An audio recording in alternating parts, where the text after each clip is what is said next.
Chères téléspectatrices, chers téléspectateurs d'Infomédia One, bonjour. Bienvenue à votre émission Revue Hebdo, numéro 9, avec la nouvelle version. Alors aujourd'hui, nous recevons un auteur prolifique. Comme vous pouvez le voir, ça fait 1 et 2 et 3. Il nous amène 3 ouvrages. On va essayer d'en parler. On n'a pas beaucoup de temps, 15 minutes. On va essayer de faire vite et nous comptons beaucoup sur lui. Et notre invité du jour est M. Ito Ndinga. Bonjour. Bonjour, cher ami. Bonjour, cher invité. Merci en tout cas du temps que vous nous consacrez pour passer nous voir. Alors, nous allons entrer dans le vif du sujet. Un petit CV express pour commencer. Qui êtes-vous? D'où venez-vous? Et que faites-vous dans la vie? Ah, j'ai un CV très long comme ça. Hein. On va essayer de le raccourcir. Je vais essayer un peu de le faire court. Donc voilà, je suis Ito Ndinga, auteur, romancier, dramaturge. Peut-être que la poésie viendra un peu plus tard. Et je suis aussi docteur en littérature générale et comparée. Alors d'où venez-vous? Je viens du Congo-Brazzaville. Si on creuse un peu plus, je viens du Nord Congo, d'Olombo, ainsi de suite. Vous en voulez un peu plus? Pour l'instant, on va se contenter de ça. On y reviendra un peu plus tard. Donc, docteur en littérature, mais ça tombe bien. Il y a un sujet qui est tout le temps d'actualité. On parle de la fuite des cerveaux. Et peut-être que quelque part, vous êtes concerné parce que vous venez du Congo, vous êtes docteur en littérature, mais vous êtes en Occident. Quel regard vous portez sur la fuite des cerveaux ou ce sujet, si c'est un sujet pour vous? Ah oui, effectivement, c'est un sujet qui préoccupe non seulement les littéraires, mais aussi les hommes politiques. Les hommes politiques congolais, les hommes politiques français, les hommes politiques du monde entier. Mais en ce qui me concerne particulièrement, je pense que la fuite des cerveaux est beaucoup plus due aux questions politiques. C'est-à-dire? Alors aujourd'hui, moi j'ai fait des démarches dans mon pays natal, au niveau de mon université pour être pris comme enseignant à l'université. On me dit que je n'ai pas de place. Pourquoi? On me dit que je n'ai pas de place, il faudrait que je descende à Brazzaville, que je fasse au moins 2 ou 3 ans de vacations. C'est-à-dire? Vous trouvez ça sérieux, monsieur Obambi? C'est quoi 2 ou 3 ans de vacations? 2 ou 3 ans d'enseignement en tant que vacataire. Et qu'est-ce qu'un vacataire? Qu'est-ce qu'un vacataire? C'est la question que l'on se pose tous. Qu'est-ce qu'un vacataire? J'ai essayé un peu de regarder dans le dictionnaire Larousse vite fait. Un vacataire, c'est quelqu'un qui a un emploi, comme vous êtes journaliste, mais vous avez des compétences pour donner des enseignements dans une université ou dans une école. C'est ça un vacataire. Donc c'est quelqu'un qui d'abord et avant tout a un salaire, a un emploi fixe. Il est payé chaque mois, régulièrement. Ok, mais à côté, il a des compétences, il peut aller dans une institution, une université, une école, donner des enseignements. Il n'est payé que 1 fois l'année ou 2 fois l'année, semestriellement. Donc, demandez aux étudiants finalistes, demandez aux docteurs qui ont fini à l'étranger, en France, aux États-Unis, de rentrer au Congo, en Afrique, au Nigeria, au Gabon, au Congo démocratique pour faire des vacations, mon cher ami. Je dis là, oui, bravo, la fuite des cerveaux. Hein. Parce que je ne m'hasarderai pas d'aller à Brazzaville avec femmes, enfants, armes, bagages, comme on le dit généralement, pour faire des vacations. Je serai payé comment? Je vais me soigner comment? Je vais me déplacer comment? Et vous avez une petite idée? Et je vais manger quoi? Ou est-ce que vous avez une petite idée de ce que vous serez payé si vous acceptez ce contrat? Si je ne sais pas. Je ne savais même pas. Je ne sais même pas. Je ne sais pas. Le rythme des salaires, je ne sais pas. On m'a tout simplement dit que je serai payé à la fin de l'année. Est-ce que je serais payé pas 6 euros, pardon, 6 000 francs de l'heure à Brazzaville? Je n'en sais rien. C'est un flou d'une opacité totale. C'est la raison pour laquelle dans ce livre, je passe un peu au crible, sinon au peigne fait cette question liée à des vacations à l'université Mariam Ngouabi. Il faudrait qu'on arrête avec cette vilaine, sinon mauvaise politique. Ça signifie quoi les vacations à l'université Mariam Ngouabi? Il faut faire des statuts, il faut faire des contrats, pardon, aux jeunes étudiants ou bien aux jeunes intellectuels qui rentrent de l'étranger, qui veulent bien enseigner à l'université Mariam Ngouabi. Faites-leur des CDD de 6 mois, faites-leur des CDD de 12 mois. S'ils sont compétents, on les retient. S'ils ne le sont pas, alors on les dégage. C'est comme ça que ça doit fonctionner. Vous avez passé votre thèse ici en France, mais au préalable, vous étiez à Mariam Ngouabi.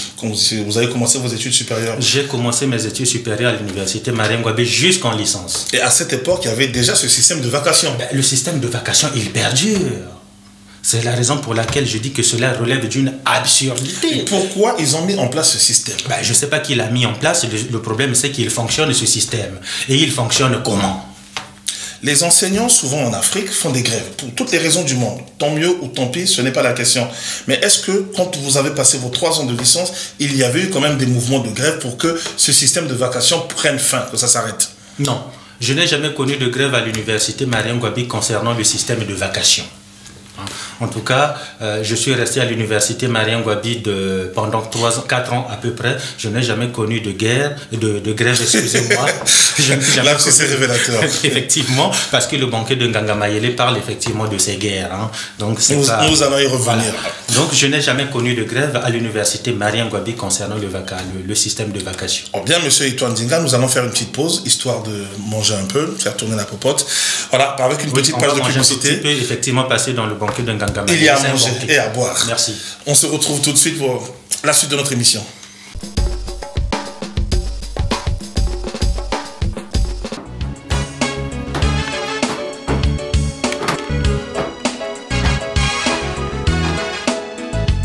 Chers amis des Infomédia1.net, bonjour. Je suis Jane Pikinini, je serai votre nouvelle présentatrice de l'émission Actu Sportive sur Infomédia1.net. Qu'est-ce que nous allons faire ou de quoi nous allons parler pendant cette émission? Eh bien, nous allons parcourir l'actualité sportive du monde entier. On dit bien monde entier. Donc Afrique, Europe, en tout cas, tous les 5 continents, on va essayer d'y aller. Donc si vous êtes sportif, vous voulez faire connaître votre sport, vous avez des événements sportifs que vous voulez promouvoir, n'hésitez pas, contactez-nous sur www.infomedia1.net au 07 58 39 56 03 ou bien au 09 84 45 54 10. A bientôt sur Infomedia1.net. Shalom frères et sœurs, je suis la sœur Marley Yalala. Je viens aujourd'hui vous proposer quelques extraits de mon nouvel album Amour éternel qui sera très bientôt dans vos bacs. Suivez, merci et à bientôt. Maboko, abetela Yesu maboko. Maboko, betela Yesu maboko. À cause de la grandeur de ta force, toute la terre s'est prosternée devant toi.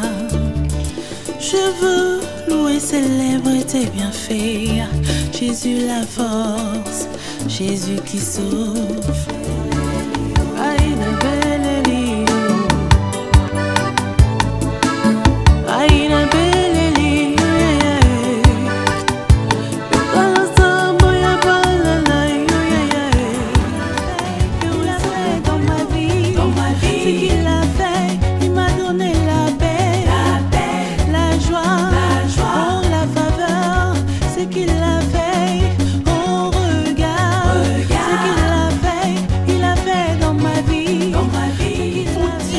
Ce qu'il a fait.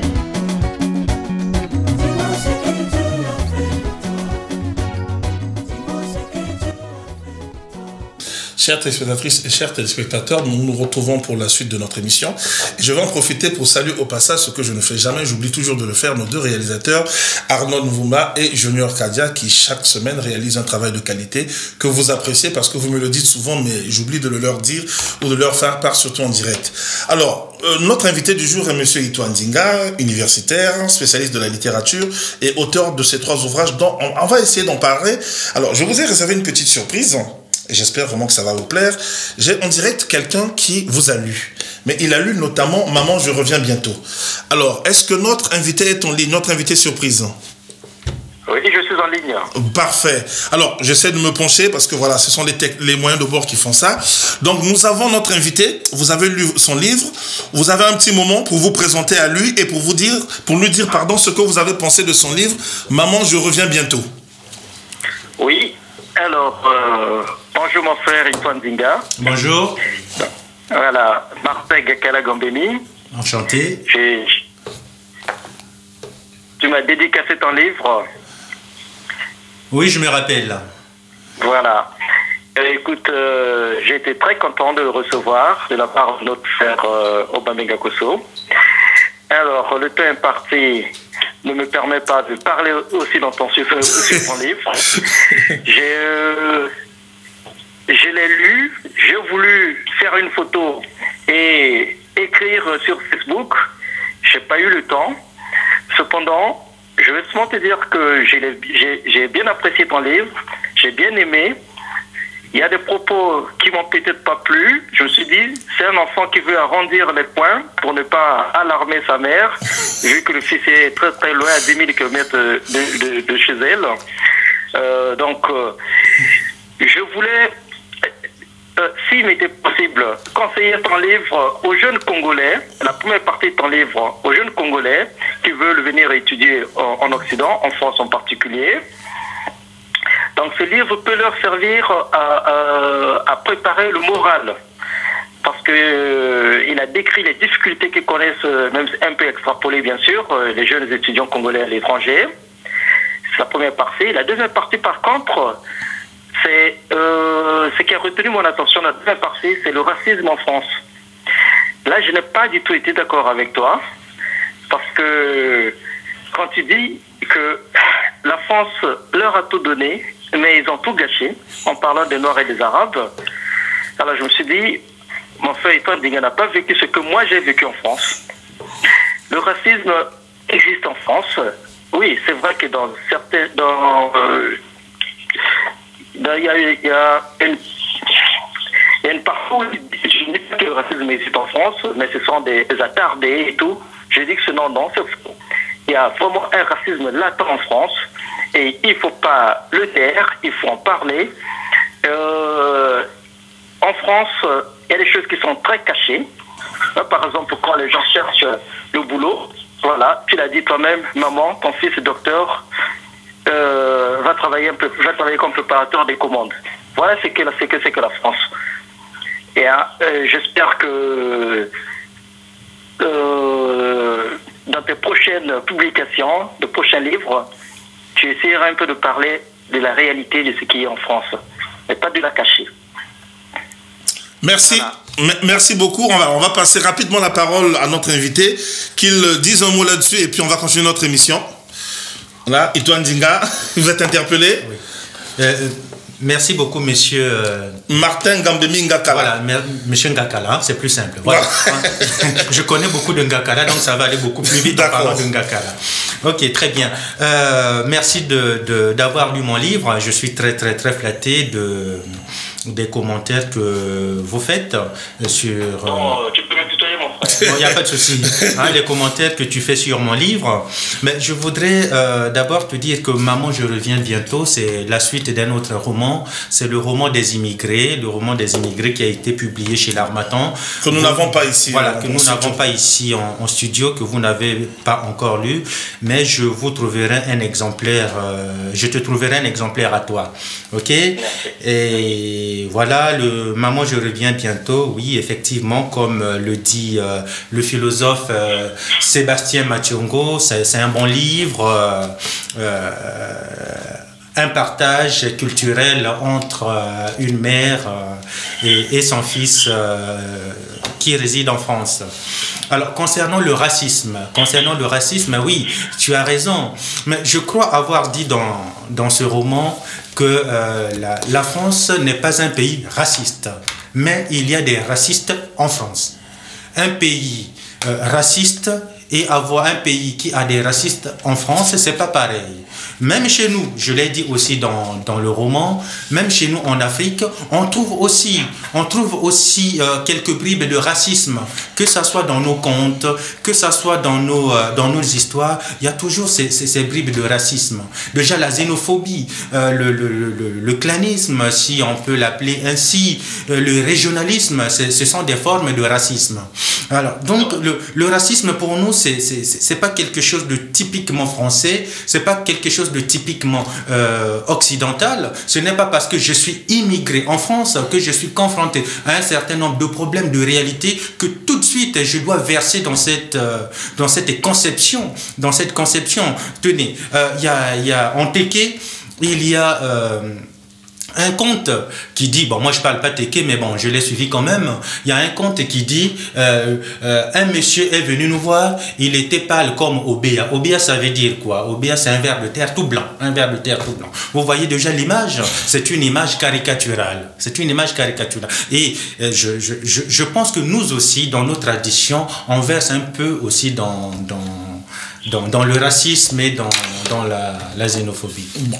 Monsieur Ngambemi Ngakala, alors nous sommes obligés malheureusement de mettre fin à ce bel échange et j'espère que nous en aurons un autre prochainement. Donc au revoir et merci à vous. Merci. Merci M. Ngambemi, on se rappelle et on aura l'occasion de discuter. Voilà. Pas de souci, merci beaucoup. Au revoir. Au revoir. Bonne fin de journée. Alors, l'œuvre littéraire de notre invité, il y a également ces 2 livres. On a eu un aperçu avec l'échange téléphonique tout à l'heure. Nous avons Les Muselés et Le Banquet de Nganga Mayele. De quoi s'agit-il dans ces 2 ouvrages? Alors, je vais commencer par Le Banquet de Nganga Mayele. Le banquet, c'est un repas convivial. Et Nganga Mayele, c'est un ganga, comme je le disais tout à l'heure, quelqu'un qui possède ou qui détient la science. Ok, donc dans cette pièce de théâtre, c'est une tragédie, je l'ai dit en bas, c'est une tragédie. Dans cette pièce de théâtre, en fait, je passe un peu au peigne fait toutes les guerres que nous avons eu à vivre, sinon à connaître en Afrique centrale, en Afrique noire précisément, de 90 à 2000 à peu près. Parce que moi-même, j'ai vécu certaines de ces guerres de 93 à 98 et 2000 au Congo-Brazzaville. Donc c'est des faits qui m'ont marqué. J'ai voulu les cristalliser à travers cette pièce de théâtre que je nomme Le Banquet de Nganga Mayele. En fait, Le Banquet de Nganga Mayele, c'est une tragédie de nos Afriques contemporaines. C'est une tragédie de nos Afriques contemporaines. Oui, quand je parle de ce roman, de cette pièce de théâtre, les gens pensent que je parle de Brazzaville, je parle du Nord Congo et du Sud Congo. Non. Ça n'a rien à voir avec le Congo-Brazzaville, encore moins du Sud et du Nord Congo. C'est une situation qui concerne tout le monde, qui concerne le Congo démocratique, qui concerne le Nigeria, qui concerne toute l'Afrique noire. Et les muselés? Et les muselés, un drame français en 2 actes. Effectivement, mon frère Ngambemi venait de m'interpeller. Il dit, oui, j'écris aussi sur la France. C'est un drame français, c'est pas un drame congolais, c'est pas un drame africain. Ce sont des histoires qui se passent ici. Moi, je boxe dans toutes les catégories. Moi, je ne suis pas comme certains écrivains qui se focalisent sur quelque chose de précis. Je boxe dans toutes les catégories. Voilà, lourd, léger, je boxe. Okay. Donc, Les Muselés, un drame français en 2 actes, c'est une histoire qui concerne les religions. Les religions et précisément les femmes qui sont otages des conceptions religieuses, qui sont otages des croyances, Il s'agit d'une révolution, sinon d'une révolte de femmes qui n'en pouvaient plus de la démagogie religieuse, des hommes qui les enferment dans une espèce d'idéologie et tout. Donc elles se sont révoltées, elles sont parties de la place de la Nation jusqu'à place de la République en marchant. À Paris, bien entendu, à Paris, en criant victoire, victoire, nous sommes désormais libres. D'accord. Alors, on a épuisé quasiment notre crédit, nous sommes à la fin. Un autre sujet d'actualité tout de même, les changements de constitution en Afrique. On n'arrête pas d'en parler.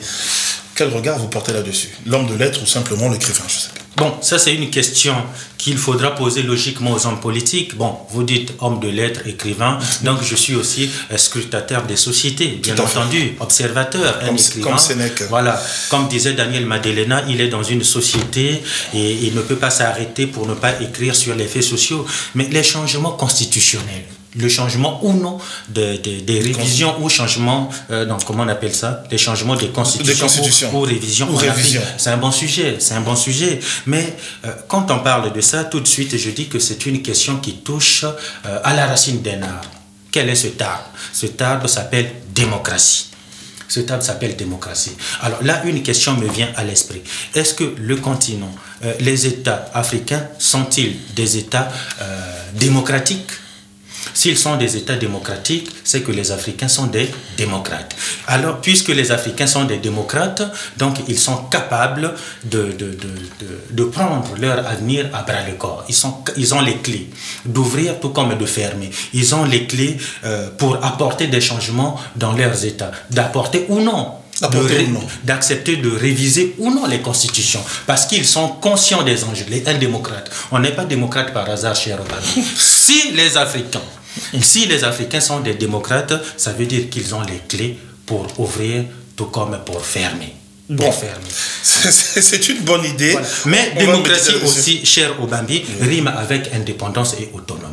est-ce que les États africains sont des États indépendants? Oui, je peux dire, parce que vers les années 60, nous avons eu nos indépendances. Est-ce que nous sommes des États autonomes? That is the question. On y reviendra. Est-ce qu'on est des États autonomes? On y reviendra. L'autonomie financière, l'autonomie politique. Quand je vois que Laurent Gbagbo a été chassé du pouvoir, hein, le coup de pied aux fesses par la France, Quand je vois que Mohamed Kadhafi a été chassé du pouvoir par les autres. Je suis obligé de vous interrompre. Est-ce que nous avons une autonomie politique? Vous posez des bonnes questions, mais malheureusement nous arrivons à la fin de notre émission. Et juste pour finir, un mot dans une langue africaine, mais pas le lingala s'il vous plaît. Voilà, également. Un mot, une phrase. Rapidement. Tony Soa. C'est-à-dire? Ça veut dire bonne nouvelle chez les Malgaches. D'accord. Je peux dire même Karakore Tsaraman en Malgache. C'est parfait. Nous recevons aujourd'hui M. Etoile Dinga, que nous avons eu du mal à interrompre parce que notre crédit communication était épuisé. Encore une fois, merci pour votre attention, chères téléspectatrices et chers téléspectateurs d'Infomédia One, pour votre émission Revue Hebdo. Et nous vous retrouverons très prochainement. Merci encore pour votre fidélité et à bientôt.